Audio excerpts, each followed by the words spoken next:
Kabanata 771 Taksil. Panginoon ko, dahil alam ni Kai ang tungkol sa Holy Guide to Peel Crafting. Malamang nakipagkita siya sa naunang Panginoon. Gusto lang naming malaman kung nasaan siya ngayon. Paliwanag ni Axton. Ako ang iyong Panginoon ngayon. At inuutusan kitang patayin ang taong ito ng sabay-sabay. Hiling ng Lord of Medicine Godsek habang nakatitig kay Axton. Nawala si Axton nang matanggap ang pagtuturo. Ang iba pang mga matatanda ay nanatiling nakaugat sa kanilang mga lugar din. Ang Lord of Medicine Godsect ay lumubog sa galit matapos makita ang mga matatanda na walang ginagawa. Mga basura kayong lahat. Nagbigay ako para sa inyong lahat sa nakalipas na 30 taon at binigyan ko kayo ng mga table task ng sigla. Ngunit lahat kayo ay nagpapabiye sa aking mga utos dahil sa matandang hanggal na iyon. Tinatanggal ko kayong lahat ngayon. Umikot ang damit ng Lord of Medicine Godsect kahit walang hangin sa loob ng dining hall. Nayanig ang buong gusali na parang umaalingaw-ngaw sa galit ng Panginoon. Umalis muna tayo dito. Nagmamadaling lumabas ng hall si Kai nang mapansin niyang malapit nang gumuho ang gusali. Si Axton at ang iba pang matatanda ay sumusunod sa kanya sa takot. Boom! Saktong pagkalabas ni Kai at ng iba pa sa hall. Bumagsak ang gusali. Nakita nila ang Lord of Medicine Godsect na lumulutang sa himpapawid. Ang Lord of Medicine Godsect ay tumitig kay Axton mula sa itaas na may malamig na tingin at nag-utos. Mr. Knox, binibigyan ko kayong lahat ng huling pagkakataon. Sundin mo ang utos ko at patayin si Kai Chance. Ginoo, Knox, mangyaring tumabi at pagmasdan kung naniniwala ka sa akin. Ang iyong kasalukuyang Panginoon ay isang demonic cultivator. At ang vitality pill na iyon ay ginawa gamit ang puso ng isang sanggol. Ang totoo, minana ko ang dating Lord of Medicine Godsect. At ako lang ang taong nakakaalam ng buong nilalaman ng Holy Guide to Peel Crafting. Ipapaliwanag ko sa iyo ang lahat ng detalyado pagkatapos kung maalis ang demonic cultivator na ito. Mataimtim na sabi ni Kai kay Axton. Nahuli si Axton sa mahirap na posisyon. Hindi niya alam kung mapagkakatiwalaan niya si Kai. Gayunpaman, hindi nagpakita si Kai na parang nagsisinungaling dahil maaari niyang ulitin ang moto na nilikha ng nakaraang Panginoon sa Holy Guide to Peel Crafting. Si Axton ay namuhay kasama ang kasalukuyang Panginoon sa loob ng 30 taon at nabigong mapansin ang anumang kakaiba sa kanya. Hindi banggitin. Ang huli ay binigyan pa sila ng mga pildores sa buhay paminsan-minsan. Dahil nabanggit mo na alam mo ang buong nilalaman ng banal na gabay sa paggawa ng peel. Maaari mo bang sabihin sa akin kung aling tableta ang pinakanasyahang produkto ng ating nakaraang Panginoon sa kanyang mga taon ng pananaliksik? Tanong ng ikatlong elder ng sekta kay Kai. Umirap si Kai. Reincarnation Peel. Ang tabletang ito ay maaaring buhayin ang mga patay sa pamamagitan ng pag-concentrate sa kaluluwa ng isang tao. Kahit na ang katawan ng tao ay nabulok, hanggat ang kanyang kaluluwa ay nananatili. Maaari silang umasa sa tabletang ito upang muling magkatawang tao sa pamamagitan ng pagpapalaki ng isang bagong katawan. Namangha ang ilang matatanda pagkatapos makinig kay Kai dahil ibinigay niya sa kanila ang tamang sagot at perpektong paglalarawan ng tableta. Ang reincarnation peel ay ang panghabang buhay na nilikha ng Panginoon. Bukod sa naunang Panginoon mismo, ang iba pang matatanda ng sekta lamang ang nakarinig ng tabletang iyon. Dahil sa sinabi nito, hindi alam ng mga matatanda kung paano gumawa ng tableta dahil hindi kailanman ipinahayag ng naunang Panginoon ang formula sa sinuman. Dahil doon, walang ibang pagpipilian si Axton at ang iba pang matatanda kundi ang maniwala na nakilala ni Kai ang naunang Panginoon. Kung hindi malalaman ni Kai ang tungkol sa mga detalyeng ito. Mga traidor. Ayon sa mga pagsubok ng Medicine Godsect, ang sino mang hindi sumunod sa utos ng Panginoon ay mamatay. Galit na kumulog ang Lord of Medicine Godsect dahil hindi niya tinanong ang mga matatandang si Kai nang hindi umaatake sa kanya. Ang Lord of Medicine Godsect ay nagsagawa ng isang serye ng mga kilo ng kamay at nakagawa ng isang alindog. Kaagad, nagsimulang punuin ng hamog ang hangin sa loob ng lugar. Lalong lumalim ang hamog at mabilis na nilamon ang buong lugar. Sa isang ordinaryong araw, Imposibleng may ulap na namamalagi sa hangin sa hapon. Maliwanag. Ang fog ay sanhi ng Lord of Medicine Godsek. Ang makapal na hamog ay nagdilim sa paningin ng lahat. Hindi nagtagal. Tumaas ang fog at bumuo ng mga ulap. Ang mga ulap ay sumasalamin sa sikat ng araw upang makagawa ng nakasisilaw na mga ilaw na may iba't ibang kulay. Na lumilikha ng isang kahanga-hangang tanawin. Maraming tao na naninirahan doon ang umalis sa kanilang mga bahay upang pagmasdan ang mga ulap sa kalangitan. May ilang bata pa na masayang naglalaro. Si Axton at ang iba pang matatanda ay nakanganga sa tanawin sa harap ng kanilang mga mata sa lubos na pagkalito. Kahit na naabot na nila ang antas ng martial arts grandmaster. Hindi nila maiwasang mamangha sa mag-i-craft na sapat na makapangyarihan upang tipunin ang enerhiya ng langit at lupa at kontrolin din ang panahon. Pagkatapos ng lahat, wala sa kanila ang sanay sa larangan ng Arcane Array. Ang Lord of Medicine Godsect ay lumitaw na parang isang Diyos na bumababa sa mundo. Lumulutang sa himpapawid sa ilalim ng makinang na mga ilaw mula sa mga ulap. Bata ka, ibigay sa akin ang Divine Cauldron at Holy Guide to Pilcrafting.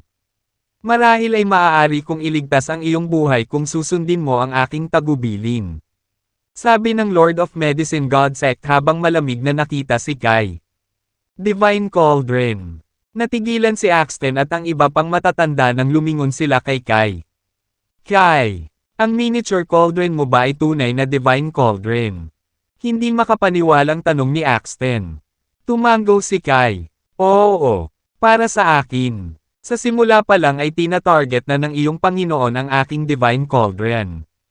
Natahimik si Axton pagkatapos. Ang mga salita ng Lord of Medicine Godsect ay malinaw na nagpahayag ng kanyang intensyon na kunin ang kaldero sa pamamagitan ng mga puwersang nakipagtalo na siya kay Kai. Halika at kunin mo ito kung kaya mo na. Sabi ni Kai sa Lord of Medicine Godsect habang dahan-daang nakatingin sa kanya. Brat, inilalagay ko ang Arcane Array na ito sa nakalipas na 30 taon sa lugar na ito. Maaari kong i-channel ang enerhiya ng langit at lupa pati na rin pag-concentrate ang lahat ng nakamamatay na layunin sa paligid dito. Kahit na ang mga matatandang ito ay hindi makatiis sa isang hampas mula sa akin. May balak ka pa bang lumaban sa kasong ito? Nakakatakot na sabi ng Lord of Medicine Godsect. Kahanga-hanga ang iyong Arcane Array. Nakalulungkot, hindi ito laban sa akin. Umiling si Kai. Nakita ko. Hindi ka payag na sumuko kung tutuusin. Ang Lord of Medicine Godsect ay nagsagawa ng isang pamamaraan pagkatapos sabihin iyon, ang mga ulap na kulay bahaghari ay nagsimulang umikot at hindi nagtagal ay naging isang napakalaking whirlpool na nakadirekta kay Kai. Si Axton at ang iba pang matatanda ay natakot sa tanawing iyon. Kahit na ang mga martial arts grandmasters na tulad nila ay nararamdaman ang napakalaking pressure mula sa buhawi. Sa sandaling iyon, naramdaman din ni Kai ang malakas na puwersa na sumasara sa kanyang buong pagkatao. Ngunit hindi siya nagpakita ng takot. Sa halip, nakita si Kai sa buhawi na binubuo ng nakamamatay na layunin na may nag-aalab na pagnanasa sa kanyang mga mata. Napatingin si Axton kay Kai ng kakaiba. Hindi niya mawari ang pagbabago sa ekspresyon ng mukha ni Kai. Lingid sa kanilang kaalaman. Ang buhawi na iyon ay isang bihira at mahalagang Kai ng paglilinang para kay. Walang pakialam si Kai kung natural na buhawi iyon. Ngunit dahil ang vortex na iyon ay talagang isang concentrated form ng lethal intent na ginawa ng Arcane Array. Magagamit ni Kai ang kanyang focus technique para makuha ang lahat ng nakamamatay na layunin.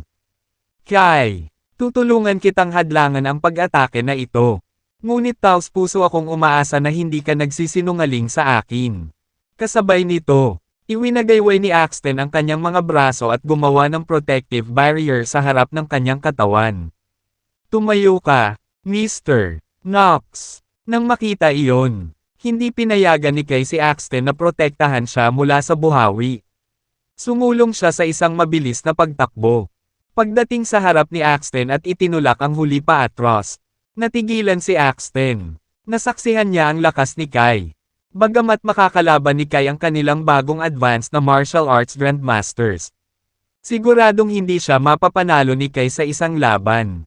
Gayunpaman, Itinulak lang siya ni Kai sa likod at nagpasyang gawin ang pag-atakeng iyon ng mag-isa. May balak ba siyang wakasan ang sarili niyang buhay? Kahit na nasa isip niya iyon. Hindi naniniwala si Axton na gagawin iyon ni Kai. Matapos mapansin ng Lord of Medicine Godsect ang eksenang iyon.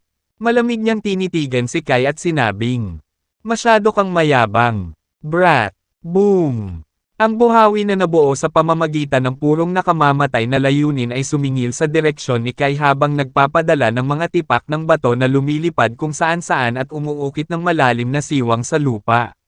Lahat ng nasa Medicine Godsect ay nabigla sa tanawing iyon dahil ang ganitong kahindek-hindek na panahon ay hindi pa naranasan ng Medicine Godsect sa mga taon mula nang itatag ito. Hindi nagtagal. Pati ang mga kalapit na gusali ay nagsimulang gumuho. May mga tao pa na natangay sa langit dahil sa malakas na hangin. Ang lahat ay nag-agawan at sumigaw para sa kanilang buhay. Ngunit ang Lord of Medicine Godsect ay hindi nabigla sa kaguluhan at walang intensyon na pigilan ang kabaliwan. Nakatitig lang siya ng walang pakialam habang ang mga inosenteng tao ay nahuli sa puyo ng tubig at nagkapira-piraso ang kanilang mga katawan. Ginawa ni Axton at ng iba pang mga elder ang lahat ng kanilang makakaya sa pag-set up ng isang hadlang upang harangan ang epekto ng buhawi na iyon upang mabawasan ang karagdagang pinsala sa buong Medicine Godsect. Tahimik na tumangala si Kai. Kahit kasing liit siya ng langgam sa tabi ng nagtataasang buhay. Hindi siya nakaramdam ng takot. Isang layer ng gintong liwanag ang dahan-daang bumabalot sa katawan ni Kai. Pagkatapos ay biglang lumawak ang ginintoang liwanag.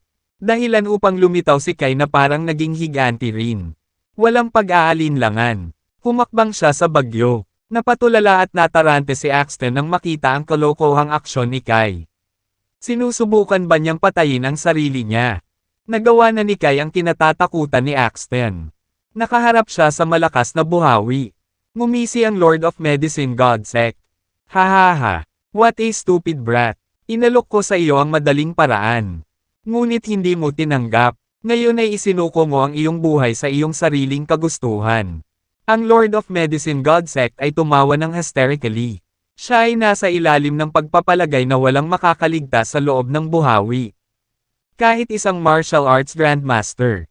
Ang rumaragasang unos ay nagdulot ng mga nabasag na piraso ng bato na lumipad at ang pagbuo ng isang malalim na siwang sa lupa.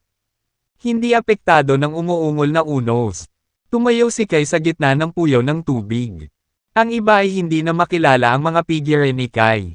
Ngunit naisip nila na ang katawan ni Kai ay tiyak na napunit at ginutay-gutay ng walang patawad na hangin. Sa pag-activate ng focus technique, unti-unting ibinuka ni Kai ang kanyang bibig at nilunok ang isang bahagi ng nakamamatay na layunin. Ang laki at intensity ng buhawi ay unti-unting nabawasan hanggang sa walang natira. Nang magsimulang tumira ang mga alabok na ulap, unti-unting naaninag ang katawan ni Kai na nababalot ng dumi. Ang nakamamatay na layunin na nakalap ng Lord of Medicine Godsect gamit ang Arcane Array ay sa turn ay nakinabang kay Kai at kapansin-pansing napabuti ang kanyang mga kakayahan. Nararamdaman ni Kai ang enerhiya na bumabad sa kanyang elixir field at kapangyarihan na dumadaloy sa kanyang buong pagkatao. Paano ito posible? Si Axton at ang iba pang matatanda ay nagulat sa kanilang mga kaibturan. Hindi nila napigilan ang lakas ng buhawi na iyon sa kanilang pinagsamang pagsisikap. Ngunit si Kai ay hindi na nasaktan mula sa loob ng buhawi. Walang sino man sa kanilang isipan ang makapagproseso sa nangyari. Kumpiyansa sila na kahit sino sa kanila ang may mga kakayahan na higit pa kay Kai. Kaya paano niya nakuha ang tagumpay na iyon? Ang hindi inaasahang pagliko ng mga pangyayari ay lampas sa kanilang pangunawa at lubos na hindi nila maisip. Naging malungkot ang ekspresyon ng Lord of Medicine Godsect. Maging ang mga martial arts grandmasters tulad ni Axton at ang iba pa ay hindi nang ahas na harapin ang nakakatakot na buhawi na ito ay nabuo ng nakamamatay na layunin at puno ng napakalakas na kapangyarihan. Kaya paano nakapasok ang isang senior grandmaster na tulad ni Kai sa gitna ng buhawi nang hindi nagtamo ng anumang pinsala? Paano ito posible? Nabigo ang Lord of Medicine Godsect na iikot sa kanyang isipan ang nangyari kahit gaano pa siya kahirap mag-isip. Paano mo nagawa iyon? Nagtatakang tanong ng Lord of Medicine Godsek. Ngumuso si Kai. Kung tutuusin, ito ang lawak ng demonic cultivation. Ang mga demonic cultivator na tulad mo ay gumagamit ng ganitong paraan ng cultivation. Iniisip na ito ang pinakamabilis na paraan para mapataas ang iyong mga kakayahan. Ngunit ang totoo, ang demonic cultivation ay isang malaking depekto mismo. Kunin ang arcane array na ito bilang isang halimbawa. Ang sukat ng spell na ito ay mukhang napakalaki at kakilakilabot. Ngunit ang lahat ng ito ay isang harapan lamang upang takutin ang iba. Sa palagay ko, ang demonic cultivation ay sadyang hindi gaanong mahalaga. Hindi gaanong mahalaga. Dalawang haligi ng apoy ang biglang bumaril mula sa mga mata ng Lord of Medicine Godsek habang nagsasalita siya. Kasabay nito, ang kanyang katawan ay nagbuga ng mga ulap ng itim na usok. Nang ang itim na usok, na may mga katangian ng gasolina, ay nakipag-ugnayan sa apoy. Mabilis na kumalat ang apoy sa buong katawan ng Lord of Medicine Godsek. Ang Lord of Medicine Godsek ay nag-alab na halos ang buong katawan niya ay nilamon ng apoy. Inferno Technique, umungal ang Lord of Medicine Godsek. Agad siyang nagpakawala ng isang bola ng apoy mula sa nagliliyab niyang katawan. Sa isang malapit na pagtingin, ang mga bolang apoy ay naglabas ng kanilang mga pangil at kuko. Ang mas kakaibang bagay ay ang mga bolang apoy na ito ay talagang tumataghoy na mga ulo ng mga sanggol. All of a sudden, mahigit 10 bola ng apoy ang bumungad sa direksyon ni Kai habang lahat sila ay naglalabasan ng nakakapangasar na iyak. Lahat kayo dapat maniwala sa akin ngayon. Di ba?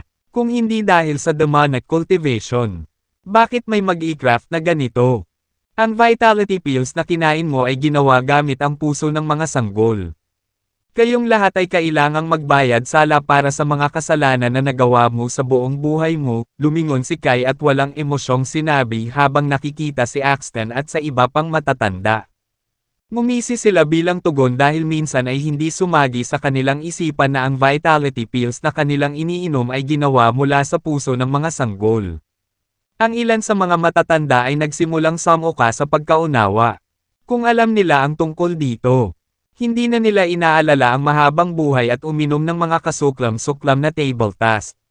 Bilang bahagi ng Medicine Godsek, 30 taon na kaming nagsasanay ng medisina at ipinagmamalaki namin ang aming sarili sa pag-iisip na kami ay matuwid at tapat na mga tao. Ngayong nakagawa na tayo ng mga hindi mapapatawad na kasalanan. Ang hindi mapapantayan ng reputasyon ng Medicine Godsek ay nasa Syria na ngayon. Kailangan nating patayin ang Bast Asterisk Road na dudungisan ang reputasyon ng Medicine Godsek. Ano man ang mangyari, sabi ni Axton sa iba pang matatanda. Pagkatapos, huminga ng malalim si Axton at tumalon habang nagbubuga ng mga suntok na puno ng enerhiya na dumurog sa isa sa mga bolang apoy.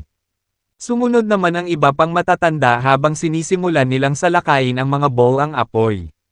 Hinubad ni Kai ang kanyang Dragon Slayer sword. Ang apoy sa kanyang espada ay nagninangas na mas maliwanag kaysa sa mga bolang apoy. Ilang bolang apoy ang sumabog na may ilang indayog lang. Kumunat ang noo ng Lord of Medicine Godsek nang makita ang pag-atake ni Axton at ng iba pang matatanda. Alam niyang hindi siya kalaban ni Kai at ng mga matatanda nang walang tulong ng mga pormasayon.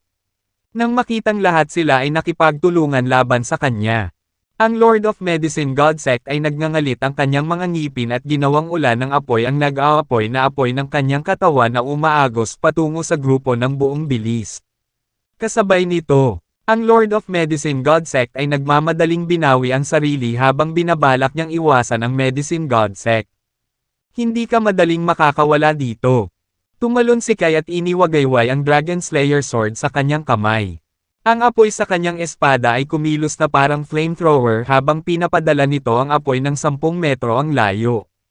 Naramdaman ng Lord of Medicine Godsek ang malakas na bugzo ng hangin na papalapit sa kanyang likuran at nagmamadali siyang gumulong sa harapan.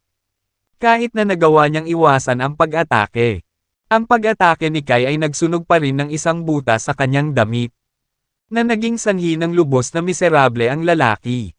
Sa sandaling iyon, sinamantala ni Axton ang pagkakataon at pinangunahan ang iba pang mga elder na palibutan ang Lord of Medicine Godsek. Umangat si Kai at itinutok ang kanyang Dragon Slayer sword sa lalaki ng may pananakot. Ginoo, Nox, 30 taon na tayong nagtutulungan. At nakagawa ako ng hindi mabilang na mga table tasks para sa inyong lahat. Talaga bang gagawin mo ito sa akin? Ang Lord of Medicine Godsect ay tumingin kay Axton at galit na nagtanong. Tumahimik ka, putol ni Axton sa galit. Sumuko ka sa demonic cultivation. At nilapastangan mo ang pangalan ng Medicine Godsect sa pamamagitan ng paggawa ng hindi masasabing mga kasalanan doon. How could you stoop so low ta? Ang tumitibok na puso ng mga sanggol para gawin ang vitality pills. Ang pagpili sa iyo bilang Lord of Medicine Godsect ay ang pagkakamali sa buhay ko. Ibubuhos ko ang iyong dugo para patahimikan ang mga yumaong kaluluwa ngayon. Ang ibang mga elder, gayon din, ay nagtapon ng mga dagger na tingin sa Lord of Medicine Godsect. Hindi nila akalain na ang taong dati nilang iginagalang ay nagsasanay ng demonic cultivation at pinili pa ang mga sakit na paraan upang maisakatuparan ang kanyang mga baluktot na gusto.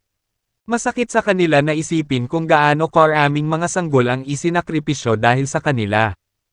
Ang Lord of Medicine Godsect ay nagngangalit ang kanyang mga ngipin. Biglang lumitaw ang isang maliit na itim na ambon sa pagitan ng kanyang mga kamay ay bumubuo ng isang itim na globo. Dahil lahat kayo ay naghahangad ng aking kamatayan. Kakalagkarin ko ang lahat sa impyerno. Sigaw ng lalaki habang palaki ng palaki ang globo sa kanyang mga kamay. Pagkatapos, ang pinalaki na globo ay naglabas ng sinag ng berdeng ilaw. Ano ito? Tanong ni Axton na nalilito sa nakita. Inabot ni Kai ang itim na globo na nakadikit sa pagitan ng mga kamay ng Lord of Medicine Godsect.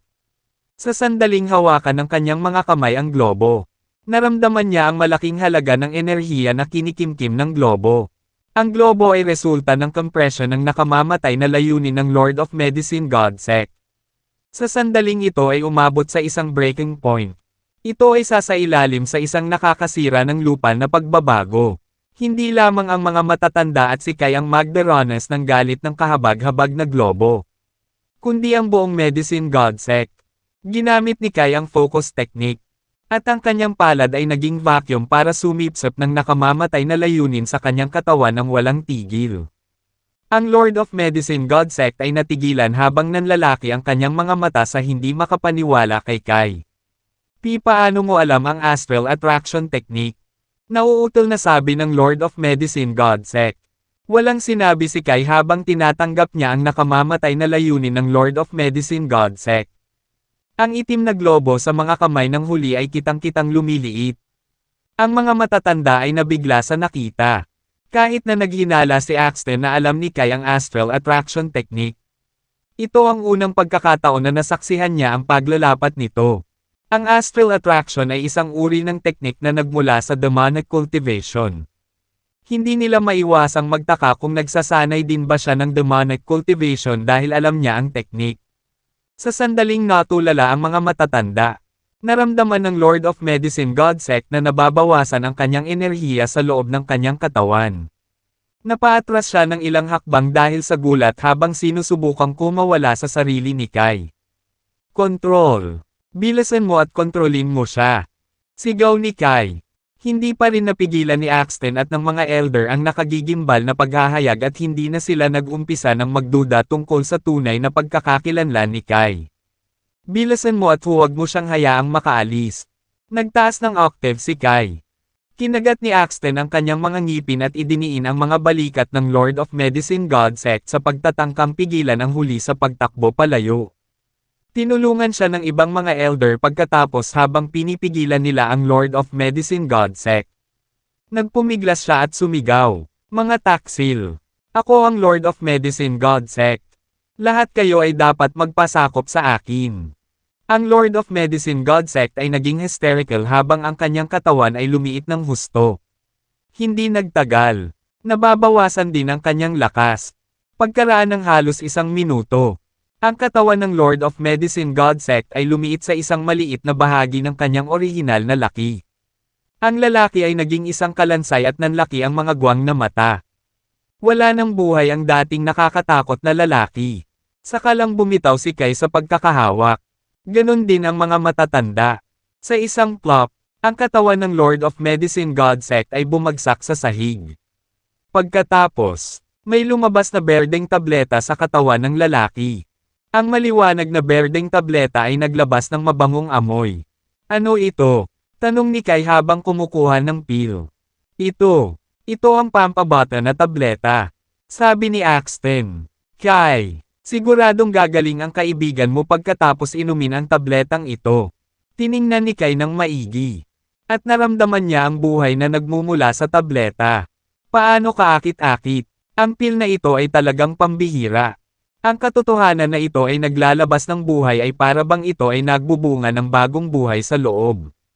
Nag-inject si Kai ng isang bahagi ng kanyang paglalarawan na kahulugan sa pampabata na tableta habang nagtataka siya kung paano ginawa ang tableta. Sa kanyang pagkabigo, ang kanyang pagkawala ng pakiramdam ay naramdaman lamang na siya ay pumasok sa isang masagana at malawak na berdeng bukid. Ang hininga ng buhay ay napakatindi na hindi matukoy ni Kai ang presensya ng kahit ano paman. Bilang resulta, hindi niya maisip kung paano ginawa ang tableta. Ipinikit niya ang kanyang mga mata. At ang banal na gabay sa paggawa ng pil ay lumitaw sa kanyang isipan. At muli, wala siyang mahanap na mga entry na may kaugnayan sa rejuvenating pil. Pagkatapos ay naisip ni Kai kung paano ang Holy Guide to Pill Crafting ay ang dating Lord of Medicine Godsect na gawain sa buhay. Imposibleng sakupin nito ang bawat uri ng tableta na mayroon. Kung iyon ang kaso, ang dating Lord of Medicine Godsect ay ang master ng mga table task. Ininom ni Kai ang rejuvenating pill at binalak na ipakin ito kay Lyanna. Gayunpaman, pinigilan siya ng mga matatanda nang malapit na siyang umalis. Sino ka? Paano mo malalaman ang astral attraction technique? Nagsasanay ka rin ba ng nakamamatay na demonic cultivation? Tanong ni Timothy. Sabi din ni Axton na malaman ang katotohanan. Kaya tinanong niya, Kai, paano mo malalaman ang astral attraction? Tiyak na parang hindi ka nagsasanay ng demonic cultivation.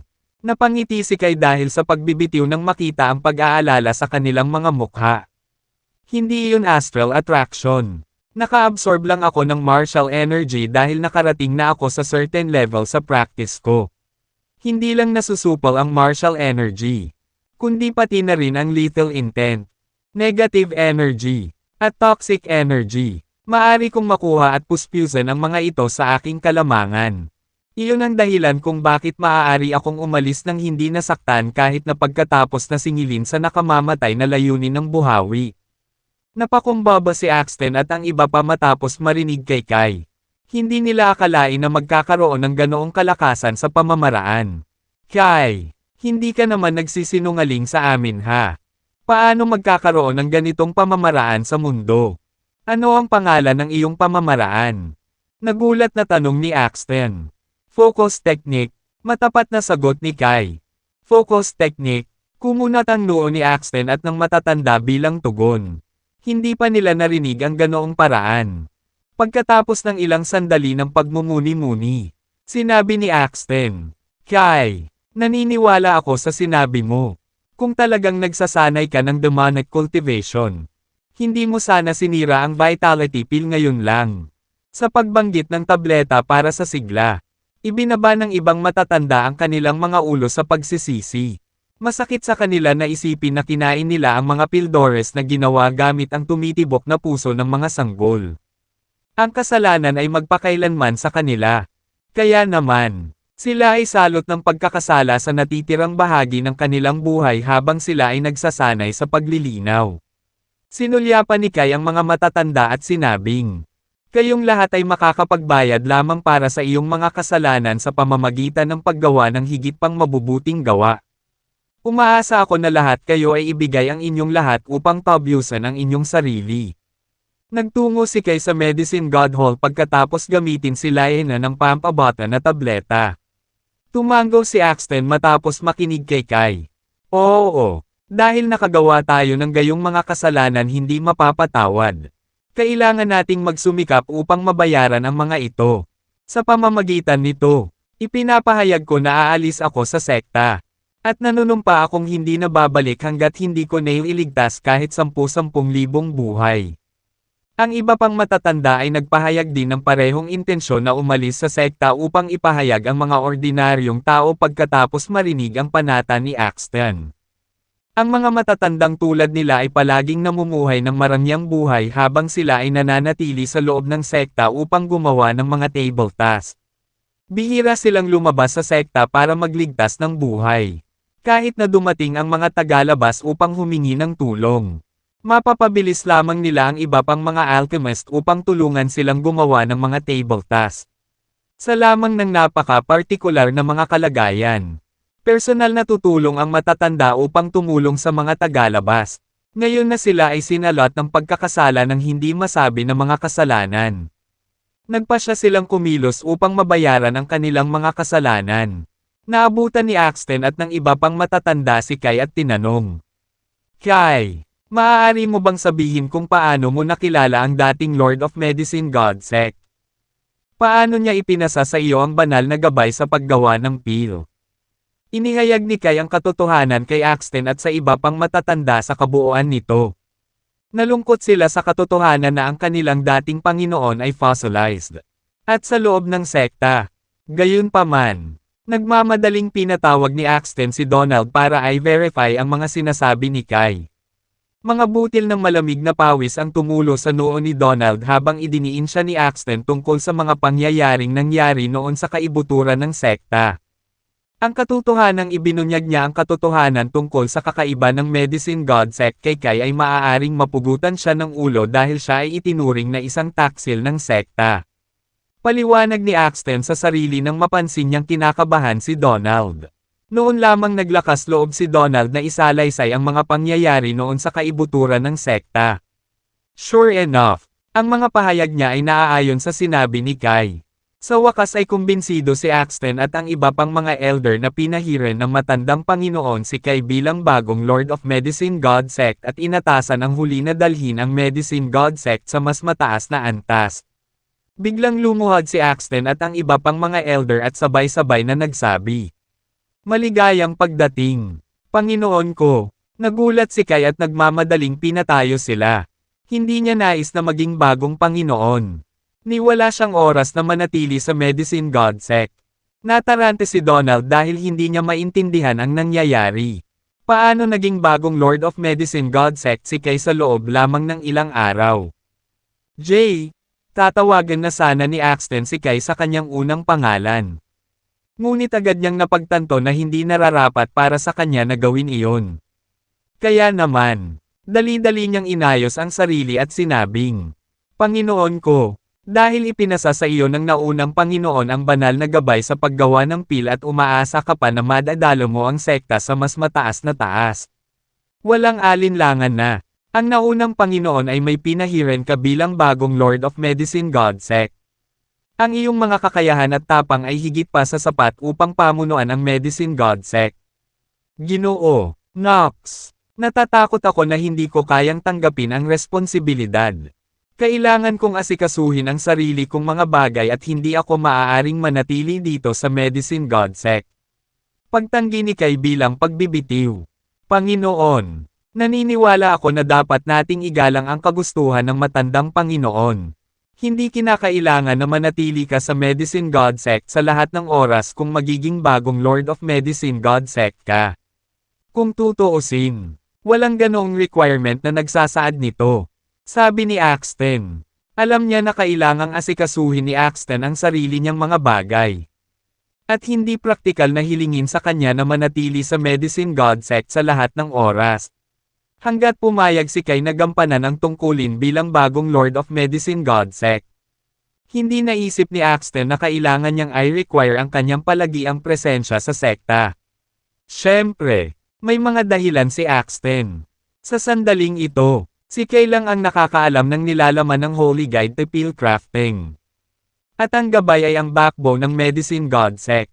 Nang makitang seryoso si Axton at ang iba pa, napabuntong hininga si Kai. Okay, tatanggapin ko ang responsibilidad. Gayunpaman, gusto kong hilingin sa iyo at sa iba pang matatanda ang tulong sa pag-aalaga sa mga bagay sa Medicine Godsect. Kung sakaling wala ako, Mr. Knox, Mayroon kang buong administratibo na gumawa ng mga desisyon. Dali noted, my lord. Sabay-sabay na sabi ni Axton at ng iba pang matatanda. Natigilan si Donald. Gayunpaman, napaluhod siya. Nakikitang ganoon din ang ginagawa ng mga matatanda. Matapos silang itayo mula sa lupa. Bumalik si Kai sa Medicine God Hall at ipinakain kay Lyanna ang pampabata na tableta. Sa sandaling mainom niya ang tableta. Bumalik ang kulay sa mukha ni Lyanna nang muli niyang nanambalik ang kanyang sigla. Gayunpaman, napagtanto ni Kai na hindi nagising si Lyanna pagkaraan ng ilang oras. At hindi nagtagal ay nabalisa siya. Panginoon, kahit kapansin-pansin ang pampabata na tableta, kailangan pa rin ng 49 na araw para magkamalay ang kaibigan mo. At saka, she needs ample rest as well. Paliwanag ni Axton kay Kai. Alam ni Kai na kailangan niyang iwan si Lyanna sa Medicine God's Egg para gumaling kaagad. Napakahalaga ng oras dahil ilang araw na lang ang natitira hanggang July 15. Kailangang magsimulang maglakbay si Kai sa Nameless Island kung nais niyang makarating bago ang petsa. At muli, hindi niya alam kung ano ang naghihintay sa kanya sa isla. Ngunit walang pakialam si Kai. Ang pinakamahalaga kay Kai ay ang katotohanan tungkol sa kanyang pagkakakilanlan. Gusto niyang malaman kung sino talaga siya. Kung buhay pa ba ang kanyang mga magulang. At ang katotohanan tungkol sa mga Daragons. Ginoo, Nox. Natatakot ako na kailangan kong umalis sa Medicine God's Egg para asikasuhin ang sarili kong mga bagay. Iiwan ko ang kaibigan ko dito sa pangangalaga mo. Ita-transcribe ko ang mga nilalaman ng Holy Guide to Pill Crafting at iiwan ang Divine Cauldron para sa inyong lahat na gumawa ng higit pang mga table task. Sana ay gamitin ninyo ang lahat ng mga table task at magligtas ng mga buhay para mabayaran ang inyong mga kasalanan. Sabi ni Kai. Nagulat si Axton at ang iba pang matatanda nang marinig ang mga sinabi ni Kai. Dahil ang dalawang bagay na iiwan niya ay hindi mabibaylang kayamanan. Kung tutuusin, kahit na nasa paligid pa ang matandang Panginoon, ipapakita lamang niya ang mga bahagi ng banal na gabay sa paggawa ng pill kay Axton at sa iba pa. Ang kagandahang loob ni Kai sa pag-iwan ng buong transcription ng Holy Guide to Pill Crafting at Divine Cauldron sa kanila ay tunay na kahanga-hanga. Lalo na't hindi marami ang gagawin ng gayon. Si Axton at ang iba pang matatanda ay talagang humanga sa kanyang pagiging liberal. Lalo na kung isasaalang-alang ang murang edad ni Kai. Ang dahilan kung bakit iniwan ni Kai ang mga gamit ay hindi niya alam kung makakabalik ba siya ng ligtas mula sa paglalakbay sa Nameless Island. Kung hindi ko iiwan ang mga ito sa kanilang pag-aari, hindi ba sila mawawalan ng kanilang mahalagang mana? Inutusan ni Kai ang mga tao na kumuha sa kanya ng panulat at papel. Pagkatapos, isinulat niya ang banal, kalahati, naggabay sa paggawa ng pill batay sa kanyang memorya. Ipinagpalit din niya ang Copper Cauldron na halos isang lalaki ang taas para sa Divine Cauldron sa Medicine God Hall. Tuwang-tuwa si Axton at ang iba pang matatanda nang makita ang buong transcription ng Holy Guide to Pill Crafting at ang Divine Cauldron. Ang mga bagay na ito ay pinakamahalaga sa sekta. Pagkatapos ng lahat, inialay nila ang halos buong buhay nila sa paggawa ng tableta. Dahil dito, naniniwala sila na ang dalawang item ay lubos na magpapahusay sa kanilang craft. Nang matapos na si Kai sa lahat, isang gwardya ng sekta ang sumugod sa loob at sinabi ng malakas, Mr. Nox, maraming tao ang dumating sa pasukan ng Medicine God Sect at hiniling sa amin na ibigay ang isang tao. Ibigay mo, isang tao. Nagsalubong ang kilay ni Axton. Nagtataka, may naalala si Kai at sinabing, dapat ay si Hayden Zereb mula sa Empyrean Sect. Sa tingin ko ay nakahanap na siya ng kakilala sa paghihiganti sa akin. Si Hayden lang ang nakakaalam na pumunta si Kai sa Medicine God Sect. Siya rin ang tanging makatutuhanang tao na humiling ng isang tao mula sa Medicine God Sect. How dare he?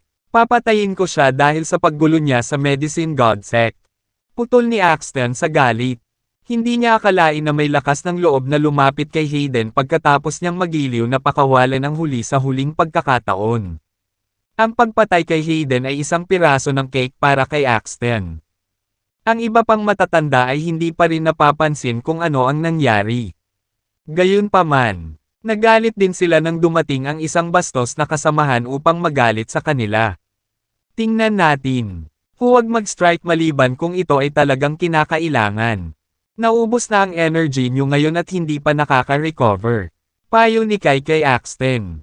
Naubos na ni Axton at ng mga elder ang kanilang lakas sa pagsisikap na ipagtanggol laban sa nakamamatay na hangarin na buhawi. Dahil wala silang panahon para mag-reply. Tiyak na daw silang makipag-away. Kung gusto mo, Panginoon. Ang mga salita ni Kai ay kasing ganda ng isang utos kay Axton. Ngayon si Kai ang bagong Lord of Medicine God Sect. Inakay ni Axton ang mga elder palabas ng sekta. At mayroon ng mahigit 10 martial artist na nakabantay sa pasukan ng Medicine God Sect habang sila ay nagbabantang tingin sa mga taong nasa harapan nila. Sa kabilang panig, pinangunahan ni Hayden at Declan ang daan-daang lalaki mula sa Empyrean Sect at Turkol ayon sa pagkakasunod-sunod habang nagsisiksikan sila sa pasukan ng sekta. Bawat isa ay may nakamamatay na aura sa kanila. Pagkalabas ng mga matatanda sa sekta. Binalingan ni Hayden at Declan ang kanilang matatalim na titig kay Axton. Na para bang buburahin nila ng buhay ang huli. Pagkatapos ng lahat, itinuring nilang kailangang maghiganti laban kay Axton sa pagpatay sa kanilang anak at pinakamamahal na disipulo. Hayden, anong lakas ng loob mong magdala ng mga tao para manggulo dito sa Medicine God Sect gayong maganda naman kitang binitawan noon? Para saan ba kumukuha ng Medicine God Sect? Saway ni Axton. Ginoo, Knox, bakit mo sila pinag-uusapan? Dapat ay kitilin na lang natin ang buhay ng mga nangangahas na gumawa ng eksena sa Medicine God Sect. Hiningi ni Damian, ang ikatlong ranggo na elder, na nakasuot ng itim na damit, habang nagpapalabas siya ng nakamamatay na aura. Ang mga matatanda ay pawang mga martial arts grandmasters, kahit na may parehong ranggo si Damian. Namutla pa rin siya kung ikukumpara sa mga matatanda ng sekta. Kaya naman, nakaramdam ng panginginig si Damian sa kanyang gulugad nang makita ang nayayamot na ikatlong ranggo na matanda. Gayunpaman, hindi nagtagal ay kumalma siya nang lumingon siya kay Declan. Pagkatapos ay ibinalik ni Hayden ang kanyang atensyon kay Axton at sinabing, "Pinatay ni Kai Chance ang aking anak. At kailangan kong ipaghiganti ang aking anak. Panigurado na hindi ko gustong magdala ng gulo sa Medicine God Sect. Basta ibigay mo si Kai. Aalis kami agad. Bukod pa rito, nag-aalok ako na regalo ang sekta ng mamahaling halamang damo na nasa siglo na bilang kabayaran sa aking ipinataw." Hindi ninais ni Hayden na maging salungat sa Medicine God Sect kung pipiliin. Dapat ka na lang sumuko sa iyong paghabol. Dahil hindi namin siya ibibigay sa iyo. Bibigyan kita ng 2 pagpipilian. Kahit ano ay dalhin mo ang iyong mga tao at umalis sa lugar na ito. O mamatay ka rito. Putol ni Axton sa malamig na tono. Malinaw na walang puwang para sa anumang talakayan. Natigilan si Hayden sa katahimikan. Napakabastos ng Medicine God Sect. Ano ang kinukuha mo sa ibang mga angkan? Naningkit ang mata ni Declan kay Axton sa tahasang pagbabanta ng huli. Tumingin si Axton kay Declan at kumunat ang kanyang mga kilay. Sino ka? Backup ka ba ni Hayden Zerev? Ito ang master ng Turkol clan. Master Declan Neighborhouse. Ang mismong Curtis na pinaslang ni Kai ay ang pinakamahalagang disipulo ni Master Neighborhouse. He is here to seek revenge against Kai as well. Turo ni Hayden kay Declan at ipinakilala ito sa mga matatanda ng sekta. Bahagyang nagdilim ang ekspresyon ni Axton at ng mga matatanda sa pagbanggit sa angkan ng Turkol. Si Declan ay isang dalubhasa sa mag-i-craft. At isang mapanlin lang. Ipapakalat niya ang lahat ng anyo ng mga hitsura. Maging ito ay mga anting-anting. An array. Anting-anting. At kahit na enerhiya ng langit at lupa upang labanan. Hindi tulad ng mga martial artist. Ang huli ay umasa lamang sa kanilang sariling kapangyarihan. At maging ang mga makapangyarihan tulad ng martial arts grandmasters, ay umasa sa mga pagsabog ng kanilang sariling lakas upang lumaban.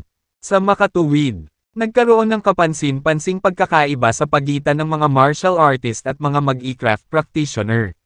Sa katunayan, Ang karamihan sa mga martial artist ay sapat na matalino upang umiwas sa mga mag-e-craft practitioner.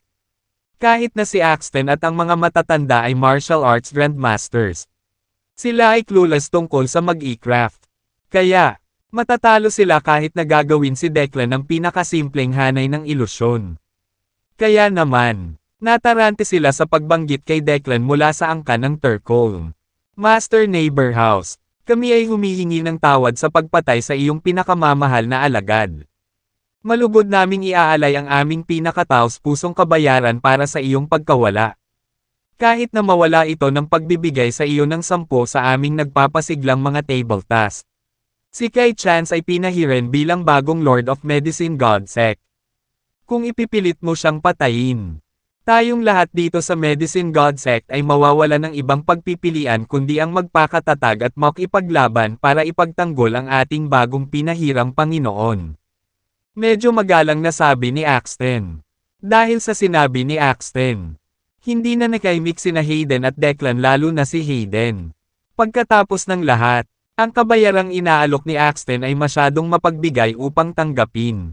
Kung sasang-ayon si Declan sa mga tuntunin, iiwan nito ang Empyrean sect na lumaban kay Kai ng mag-isa.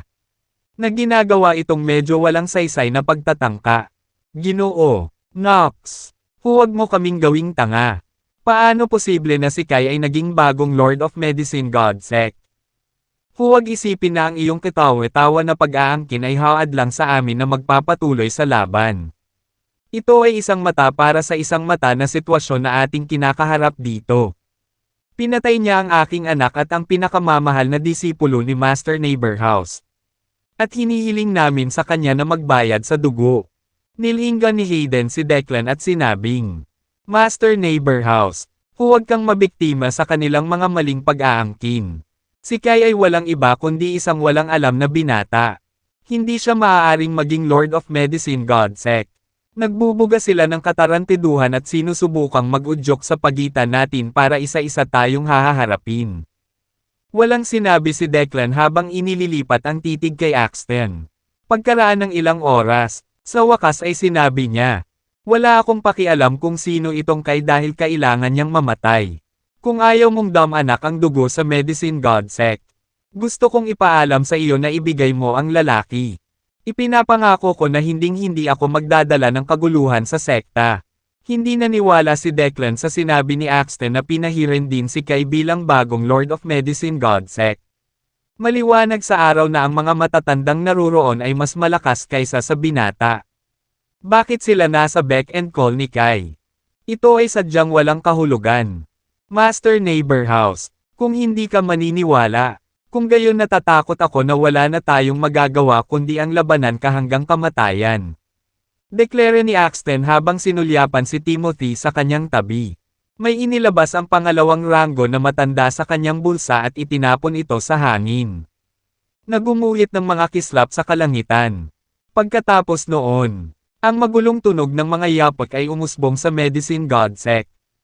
Maraming tao ang nagmadaling umalis sa lugar habang ang ilan sa kanila ay tumakbo papunta dito. Sinusubukang maghanap ng lugar na mapagtatagwan. Nagdilim ang mukha ni Declan nang mapagtanto niyang binibigay ang lahat ng Medicine Godsec para lang kay Kai. Biglang yumigting ang paligid ng itinaas ng magkabilang panig ang kanilang mga sandata. Na naghahanda para kumilos, kapag sumiklab ang labanan. Tiyak na mauuwi ito sa pagdanak ng dugo. Maging ang mga karaniwang tao ng Medicine Godsec ay maaapektuhan. Dahan-dahang humakbang si Kai sa harapan at nagtanong. Di ba pumunta kayong lahat para maghaiganti sa akin? Bibigyan kita ng pagkakataon na labanan ako sa isang solong ngayon. Kung manalo ka, magagawa mo ang lahat ng gusto mo sa akin. Ayaw niyang mawala ng buhay ang mga inosenteng tao ng Medicine Godsec dahil sa kanya. Bagamat alam niyang malaki ang posibilidad na manalo kung sasali sa laban ng Medicine Godsec. Nanatili ang katotohanan na tiyak na may mga casualty. Panginoon ko, naging balisa si Axton dahil alam niyang gusto niya ni Kai na labanan ang mga taong iyon ng mag-isa. Sa bagay, natalo si Kai kay Hayden 2 weeks ago. Kaya naman, naisip niyang si Kai ay tiyak na hindi kayang labanan ang mga taong iyon ng mag-isa. Panginoon ko, Hikayatin na sana ng ibang elder si Kai na huwag ding labanan ang mga taong iyon ng mag-isa. Gayunpaman, ikinaway ni Kai ang kanyang kamay bilang senyales na tumahimik ang mga matatanda. Nang makita ito, napasimangot sina Hayden at Declan nang mapagtanto nila na si Kai ay tunay na Lord of Medicine Godsec. Kung ganoon ang kaso, pareho silang kailangang muling simulan alang ang kanilang desisyon na kitilin ang buhay. Gayunpaman, dahil nagkusa si Kai na labanan silang mag-isa, hindi nila hahayaang mawala ang pagkakataon. Master Neighborhouse, ipabaya ko na sa iyo si Kai. Bagamat madali kong kitilin ang buhay niya, hindi ko ipapahiya ang sarili ko dahil mas magagawa mo ito kaysa sa akin, magalang na sabi ni Hayden kay Declan. Oo naman. Tumango si Declan na may kumpiyansa na tingin. Dahil hindi kalaban ni Kai si Hayden, siguradong imposibleng matalo niya ako. Isang hakbang pasulong si Declan at sinabing, Brat, humanga ako sa katapangan mo. Sisiguraduhin kong wawakasan ko ang iyong buhay ng mabilis para mabawasan ang paghihirap mo. Nang marinig iyon, napuno ng pag-aalala ang mukha ni Axton. Aking Panginoon, si Declan ay isang master sa sining. Kahit na wala akong lakas ng loob na labanan siya, dapat kang mag-ingat. Huwag kang mag-alala. Alam ko kung ano ang gagawin. Napangiti ng mahina si Kai. Bagamat si Declan ay isang master ng pagtatalaga na sining, si Kai ay hindi natakot sa kanya. Kabisado niya ang divine martial art. Pagkatapos ng lahat, kaya tiyak na walang kalaban-laban si Declan para sa kanya. Bukod dito, maaaring gamitin ni Kai ang focus technique para protektahan ang kanyang sarili. Kung ng kanyang mga kaaway na gumamit ng arcane array o anumang anting-anting sa kanya, kinakailangan nilang tipunin ang enerhiya ng langit at lupa. Sa oras na iyon, maaaring makuha ni Kai ang enerhiya upang mapahusay ang kanyang kakayahan. Sinulyapan niya si Declan at sinabing, masyadong maraming tao dito, para maiwasang masaktan ang mga inosenteng taong ito. Dadalhin ba natin ang laban natin sa ibang lugar? Alam niya na ang epekto ng isang labanan sa mag-e-craft ay kadalasang napakalaki. Sige, punta tayo sa tuktok ng bundok. Dahil doon, tumalon si Declan at lumipad patungo sa tuktok ng bundok. Nakahakbang din si Kai bago siya mawala sa paningin ng lahat at sumugod sa tuktok ng bundok. Nag-aalala, sinundan sila ni Axton kasama ang iba pang matatanda. Kasabay nito, dinala rin ni Hayden ang kanilang master fighters. Hindi nagtagal, magkaharap na nakatayo sina Kai at Declan sa tuktok ng bundok. Isang malamig na tingin ang bumalot sa mga mata ni Declan bago lumitaw ang isang masamang kinang. Mabilis niyang binalot si Kai ng kanyang kalkulasyon na kahulugan sa pagtatangkang subukan ang kakayahan ni Kai. Dahil nang ahas si Kai na hamanin siya para sa isang single iyan, naghinala siya na maaaring itinatago ng lalaki ang kanyang tunay na kakayahan. Kung hindi, bilang senior grandmaster, tiyak na sinusubukan ni Kai ang imposibleng talunin si Declan.